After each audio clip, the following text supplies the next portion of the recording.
সুপ্রিয় দর্শকবৃন্দ, আসসালামু আলাইকুম রহমতুল্লাহি ওয়া বারাকাতুহু। প্রীতি ও শুভেচ্ছা নেবেন, আশা করি সকলেই ভালো আছেন।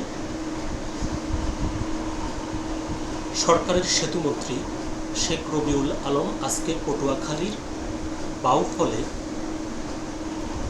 গিয়ে সেখানে বিএনপি এবং জামায়াত নেতাকর্মীদের দ্বারা একরকম অবরুদ্ধ হয়েছেন, এরকম একটি প্রতিবেদন প্রকাশিত হয়েছে দৈনিক যুগান্তর পত্রিকায়।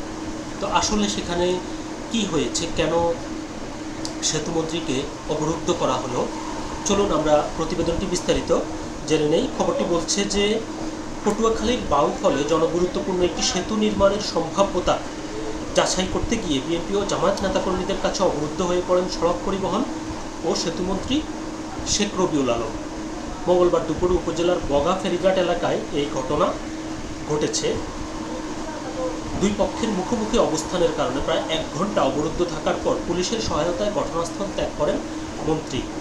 সংশ্লিষ্ট সূত্র জানায়, সম্প্রতি বাউফলের প্রবেশদ্বার বগা এলাকার লোহালিয়া নদীর উপর নবম বাংলাদেশ চীন মৈত্রী সেতু নির্মাণের উদ্যোগ নেওয়া হয়। অত্যন্ত জনগুরুত্বপূর্ণ এই সেতু নির্মাণ হলে ভোলা, লক্ষ্মীপুর ও পটুয়াখালীর সঙ্গে সড়ক যোগাযোগ স্থাপিত হবে। সেতু নির্মাণের সম্ভাব্যতা যাচাইয়ের জন্য মঙ্গলবার 19 মে দুপুর 1:15টার দিকে সেতুমন্ত্রী বগা ফেরিঘাটে পৌঁছান। সেখান থেকে নদীর পূর্ব পাড়ে আয়োজিত এক সভায় যোগ দিতে ফেরিতে ওঠেন। সভার আয়োজন করেছিলেন পটুয়াখালী 2 বাউফল আসনের জামায়াত সমর্থিত সংসদ সদস্য ডক্টর শফিকুল ইসলাম মাসুদ। তবে সভাস্থলে মন্ত্রীর যাওয়াকে কেন্দ্র করে বিএনপির নেতাকর্মীরা বাধা দেন। মন্ত্রী পূর্ব পাড়ে পৌঁছানোর সঙ্গে সঙ্গে বিএনপি ও জামায়াত সমর্থকদের মধ্যে উত্তেজনা তৈরি হয়। এক পর্যায়ে বিভিন্ন দিক থেকে ঘিরে ফেলে সেতুমন্ত্রীর গাড়িবহর অবরুদ্ধ করা হয়। এ সময় উভয় পক্ষের নেতাকর্মীরা পাল্টাপাল্টি স্লোগান দিতে থাকেন। প্রায় 1 ঘন্টা অবরুদ্ধ থাকার পর বিরক্ত হয়ে পুলিশের সহযোগিতা নিয়ে সেতুমন্ত্রী একই ফেরিতে পশ্চিম পাড়ে ফিরে যান। পরে তিনি গাড়িবহর নিয়ে পটুয়াখালীর উদ্দেশ্যে রওনা দেন। মন্ত্রীর সঙ্গে পটুয়াখালী সদর আসনের এমপি আলতাফ হোসেন চৌধুরী, জেলা বিএনপির সভাপতি স্নেহাংশু সরকার কুট্টি, বাউফলের পরাজিত এমপি প্রার্থী শহীদুল আলম তালুকদার ও জামায়াতের এমপি ডক্টর শফিকুল ইসলাম মাসুদ উপস্থিত ছিলেন। স্থানীয় একটি সূত্র জানায়, জামায়াত আয়োজিত সভায় মন্ত্রীকে অংশ নিতে না দিতেই পরিকল্পিতভাবে বিএনপির নেতাকর্মীরা প্রতিবন্ধকতা সৃষ্টি করেন। বাউফল বিএনপির অধিকাংশ নেতাকর্মী মনে করেন, বগা সেতু নির্মাণ হলে এর ক্রেডিট পাবেন জামায়াত নেতা শফিকুল ইসলাম মাসুদ।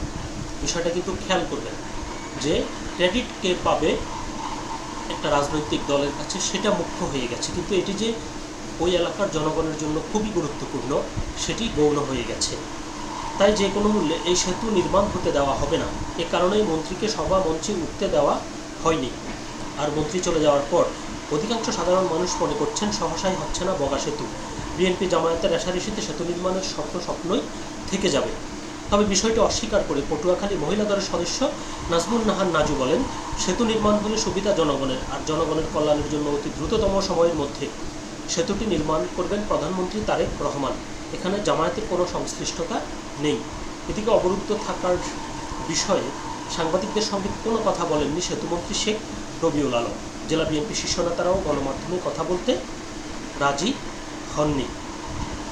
তবে বাউফল উপজেলা বিএনপির সদস্য সচিব আফেল মাহমুদ ফিরোজ সাংবাদিকদের বলেন, সভাস্থলের ব্যানারে প্রধানমন্ত্রী তারেক রহমানের ছবি না থাকায় ক্ষুব্ধ হন নেতাকর্মী ও সমর্থকরা।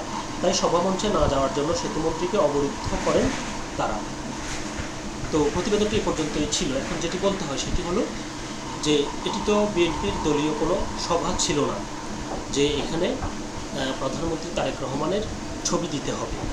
তো স্বাভাবিক, যেহেতু এখানে জামায়াতের একজন নির্বাচিত সংসদ সদস্যের এলাকা, সেখানে তার চিন্তা ভাবনা বা তাদের যে সাংগঠনিক বিষয়টি সেটি এখানে